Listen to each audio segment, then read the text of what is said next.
and turn again. At kasi may bloated. Kasi may sa yung Tagalog niya, sabi niya ay, kaya nga mga artista kayo at mga balito upang magpalit ang inyong mga kasalanan, upang kung magkagayon ay magsigating ang mga panahon ng kaginhawaan mula sa harapan ng nakaraan. Napakaganda po ng verse na ito kasi yun po bang nasa atin yung pagsisisi, magbabalik loob sa ating Panginoon. Sabi niya, burden, sabi nga niya, James. Yung magbabuhin natin yung sarili natin. Sa ating pagsisisi, kasama na po yung pagbabago. I-work natin, hindi lang magsisisi tayo, hanggang doon na lang tayo. Kailangan natin, pagbago, may kasamang gawa. So, tapos yung sabi, bloated out, ano ba yun? Sa bloated out sa ating pagtagalog. Naburay yun, naburay yung pag alis na yung mga kasalanan natin. Yun ang ibig sabihin ng bloated out. Kaya, sabi niya, refresh, converted, and bloated out.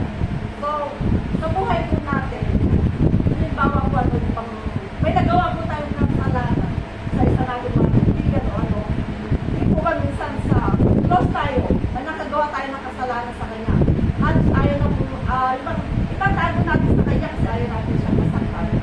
So, ang ginagawa po natin naman, kung magkasama natin siya, hindi natin na tayo nagkasala sa kanya. Kaya na lang po sa buhay po ni David. Ano po ba si David yung panahon na yun? Si David po ay nagkasala rin sa kagaya din natin. Itinago rin niya yung kanyang pagkakasala sa mga tao. Pero, pagdaga sa Panginoon po, hindi natin may tatago kung ano yung nagawa natin kasalanan. Kahit anong tago natin, kahit anong lihim natin. Pero sa pagdating sa Panginoon, hindi po natin yung may tatago. Iniisip pa lang po natin, alam na niya kung ano yung mga nasa isip natin. So, dumating po yung panahon na si King David, hindi na niya maatinin, hindi na niya kaya itago sa Panginoon. Itago niya sa tao. Pero pagdating sa Panginoon, hindi na niya kaya tao. Ano po ba ang kasalanan ni David? Si David po ay, ang kanyang kasalanan is adultery and murder. Kanino siya nag-adultery? Kay Bethsheba. Kay Bethsheba po siya nagkaroon ng pag-ati-ati. Tapos, sinabi natin na yung kanya nag-partner niya ay si Uriah. Ano po ba pastor yung si Uriah? Urias. Ay, Urias. Oh. Siya po. Si Urias yung husband ni Bethsheba. Kaya si David po ay nagbalik no, humingi po siya ng patawaran sa Panginoon. Buksan po natin ang Bible natin sa Psalms 51, Psalm chapter 51. Ato po lahat natin kung verse na yon until 1 until 19, pero kumuha lang po ako ng tatlong verse doon. Nag-start po ako sa verse 9 until 12. Yun lang po ang ating kinuha. Basahin po natin. At doon na po ba kayo? Psalms 51. Yung buong verse na yun, ang yung pagsisisi ni King David sa buong verse na yun mula sa chapter 1 until chapter 19. Pero kumuha lang po ako ng ibang verse doon na tumatak po sa akin kung ano po yung paano po magsisi si King David at paano siya magpalitlog sa ating Panginoon. Sa verse 9 sabi niya, hide the face from my sins and blow out all my iniquities. Ang sabi po niya, itugli mo ang iyong mukha sa aking mga kasalanan at pawiin mo ang aking lahat ng mga kasalanan. Verse 10, create in me a clean heart. Diba, eto, kailangan talaga po natin ito eh. Oh. Create in me a clean heart, O God, and renew a right spirit within me. Hindi po ba, kinakanta natin to, hindi natin alam, nasa Bible na pala ito. Ito yung ginamit ni King David nung siya ay magbalik loob, humingi ng kapatawaran sa ating Panginoon. Sabi niya sa Tagalog, likhaan mo ako ng isang malinis na puso o Diyos at magbago ka ng isang matuwid na espiritu sa loob ko. So, kinakanta natin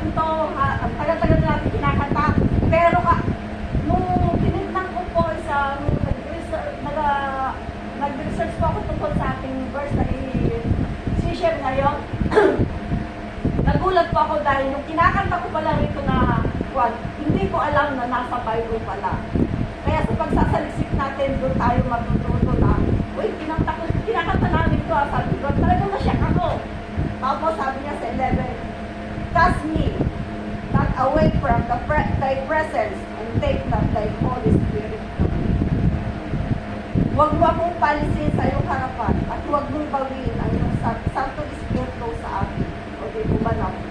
Kailangan talagang naroon tayo, nakakumit tayo sa Panginoon para sa, huwag tayo maligaw.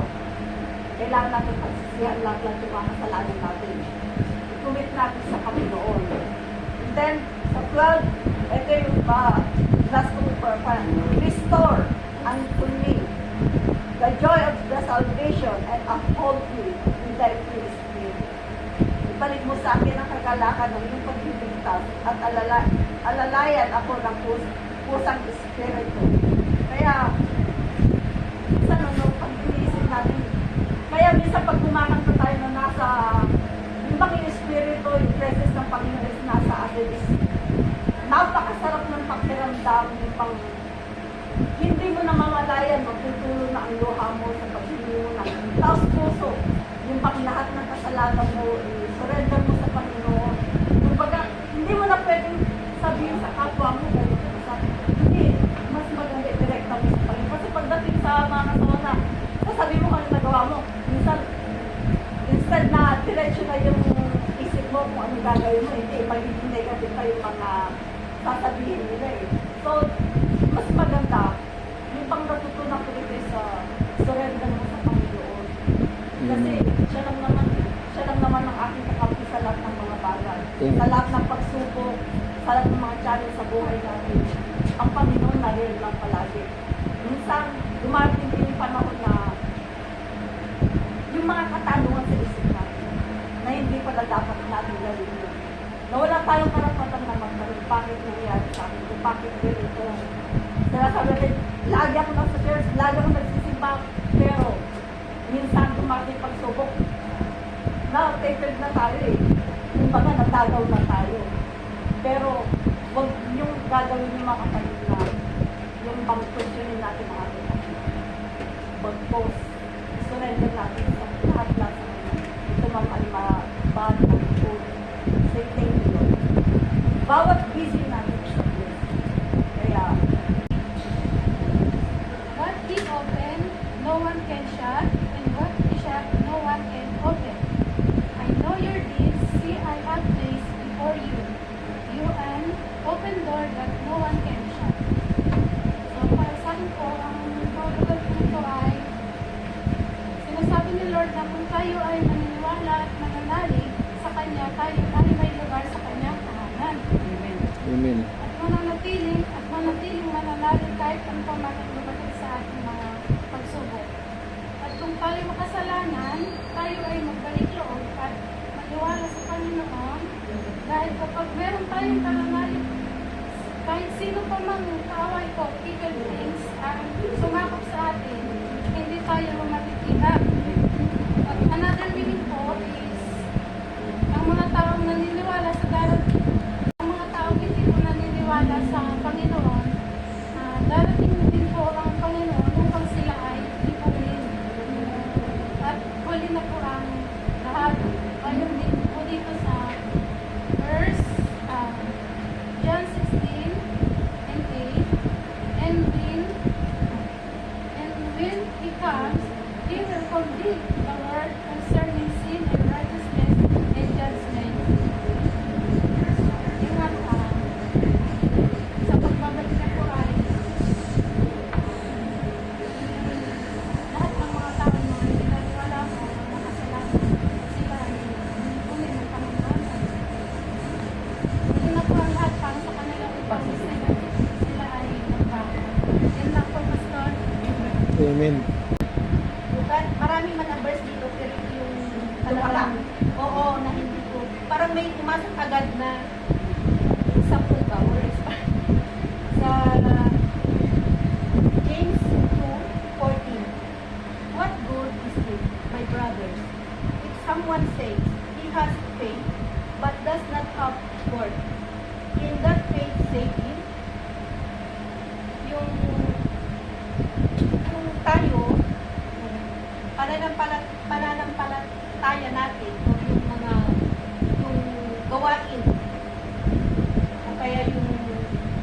magagawa ba natin o ano. So, for example, yung ikaw ay pasyente ka, may sakit ka, pupunta ka sa doktor. Tapos yung doktor, sasabihin sa atin kung ano yung dapat natin gawin. Bawal yung ganito yung kainin mo o inumin mo. Pag sinunod natin yung doktor na yon, yung sakit natin, magagamot. At kung hindi natin susundin yung sasabihin ng doktor, pwedeng yung sakit natin lumala o kaya mamatay tayo. So yung kagaya din naman dito sa yung pananampalataya natin, tayo ay nandito sa church. Nandito tayo dahil may dahilan. Bakit tayo pumupunta sa church? Kasi naniniwala tayo sa Panginoon. Pero pag yung sinasabi mo na naniniwala ka, nanampalataya ka hanggang doon, at hindi mo naman ginagawa, ikaw ba ay maliligtas? So, ang ano po dito, siyempre, lahat naman tayo mayroong mga pagkaintindi sa nasa Bible. So, yung sa akin, ang pananampalataya na hindi mo ginagawa, siyempre, hindi yung ano. Pero hindi naman ako yung magsasabi na hindi kaligtas. Kagaya sa akin, naniniwala tayo na may Diyos. Pero naniniwala din tayo yung mga, yung kung ano-ano yung mga nasa Bible. Pero hindi man natin sinasabi sa lahat yung ganito yung nasa. Pero yung paggawa mo ng magaganda sa loob ng church na ito, isa na rin paraan na ikaw ay gumawa ng tama. O pananampalataya mo, may kasama na doon na paggawa ng tama. Pero kung ikaw ay nandito lang na, nagsasalita ka about sa Panginoon, pero hindi mo naman ginagawa yung tama, at gumagawa ka pa rin pag may problema at ginagawa mo ng mali. So, hindi yun masasabi na ligtas ka kasi, sabi mo, naniniwala ka. Pag naniniwala ka kasi sa Panginoon, or totoong ikaw ay paniniwala talaga, or nananampalataya, siguro yung mga hindi tama na gawain ay alam mo na. Kasi ikaw ay nananampalataya sa Panginoon. So, sana lahat tayo na pumupunta sa church, hindi man natin maipakita o naigawa lahat, pero sa atin ay magagawa natin kung ano yung tama sa pananampalataya at sa paggawa. Ito yung muna kong nakita mula nung sinabi ng pastor ng assignment natin. Sa Matthew 5, verse 14. Therefore must be perfect as you have a Father is perfect. Ayon po sa aking paniniwala, walang sino mang tao ang perfecto sa mundo. Napunta ang Panginoon sa ating sa balat ng lupa dahil sa mga makasalanang tao, hindi sa mga banal na tao. Lahat tayo ay nagkakasala, mapaliit o mapalaki man. Ngunit ang Panginoon ay nagbibigay ng pagkakataon para ito ay may tuwid natin at mahingan ng natawaran sa Kanya. Ang mas mahalagang para sa atin po, ang mga taong makasalanan ay may pag-asa kong magbago at mabigyan ng pangalawang pagkakataon. Tulad ng Panginoon, sa lahat ng mga nagkasala ay binigyan ito ay pinatawad at muli niya tinanggap. Wala po sino sa atin ang perfectong tao. Lahat po tayo nagkakasala sa mata ng Diyos, sa mga mata ng tao. Tayo po ay nagkakasala. Bawat minuto sa ating pamumuhay, ang ating mga bunganga, ang ating mga isip at puso ay nagkakasala. Ngunit, dahil sa ating pananampalataya sa Panginoon, tayo humingi ng kapatawaran at magbalik loob sa Kanya. Yun lang po. Amen. Ma-share ko sa inyo kung nakasulat dito sa John 15:16. Nagsasabi, you did not choose me, but I chose you and appointed you that you should go and bear fruit, and that your fruit should abide, so that whatever you ask in the Father, in my name, He may give you it. So, ang binigay ko sa Diyos ng mensahe para sa atin ay yung mapalad tayo, sabi natin, Lord, mapalad tayo dahil pinili mo kami. Sa kadami-dami ng mga tao dito sa mundo, nakita mo pa kami at pinili mo kami. Hindi tayo ang pumili, ang Diyos ang pumili sa atin. So, sa ngayon na mapalad tayo, binigyan tayo ng pagkakataon na pinili niya. So, bigay natin ang lahat. Tapos sabi pa niya dito, kailangan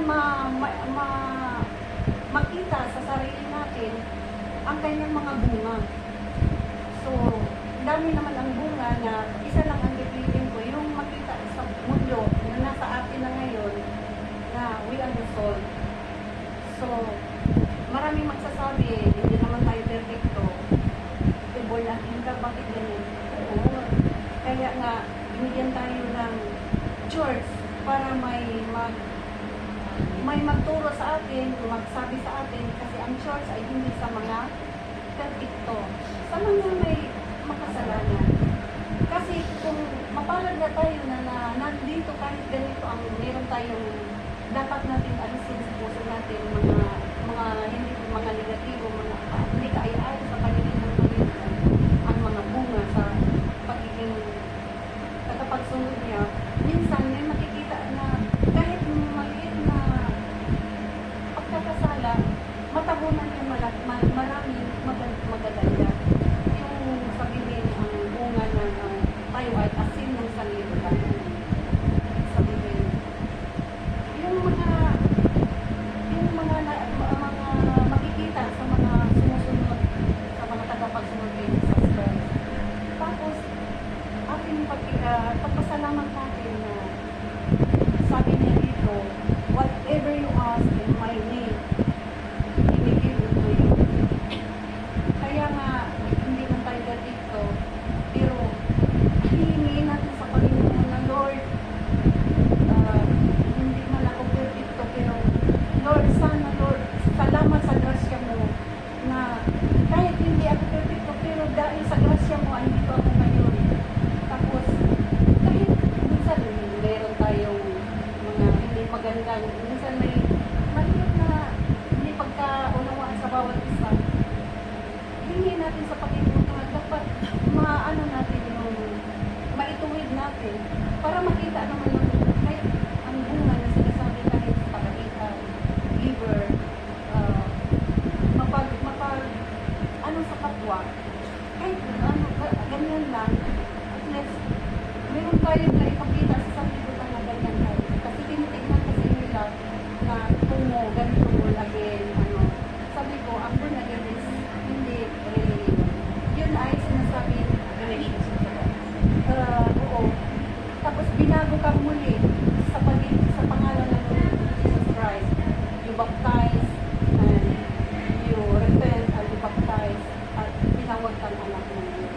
So para magiging epektibo ang pagkatinawag natin, hindi natin ang dasal at lakas na Lord, sana mayroon pa rin madagdag sa mga kahit kasi dito sa nakasulat, lahat natin yun na trespass, walang nagawa natin lahat ng mga hindi natin na fulfill ang sinasabing pagiging anak ng Diyos. Minsan kasi sinasabi dahil ako ay anak ng Diyos, pwede natin bumalik sa kahit ano, pero hindi ka matatawag na followers of God kung babalik ka pa sa God.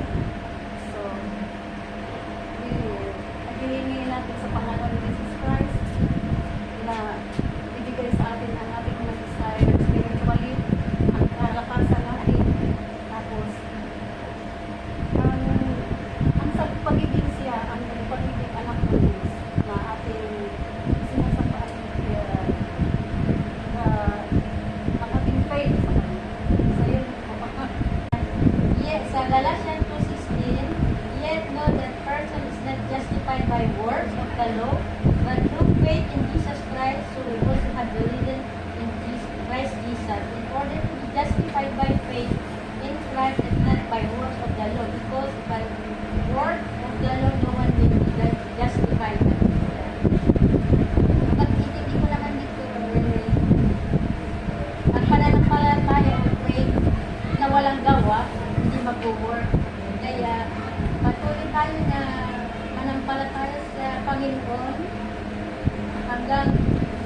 tayo ay matuto, nabubuhay tayo, matututo hanggang tayo makarating sa kaya yung sabi nila na abonagin ka na, sabi nila natin, oo, pero isa naman ang Diyos natin. Basta naniniwala tayo sa isang Panginoon, tayo ay mananatili sa kanya kaharian. May pagkakawin ko kay Hazel, talagang kung wala kang gawa ko, sa pananampalataya hindi yan talaga mag-work. Kaya kung pagpatuloy lang natin hanggang tayo ay matuto, nervous ko yan. Nagulat kasi ako, ipagpatuloy lang natin hanggang tayo ay lumatiyan sila sa ating karoroonan. Sabi nga doon, trust in the Lord with all our heart. May sa huli may mararating din tayo. Amen. Yun lang po, Pastor. Sa Ephesians 2 verse 8. Ang sabi, for by grace you have been saved through faith. And this is not your own doing, it is the gift of God. Hallelujah. Sa aking pag-uunawa dito, dahil sa kanyang biyaya, tayo po ay naligtas. Pero paano natin ito,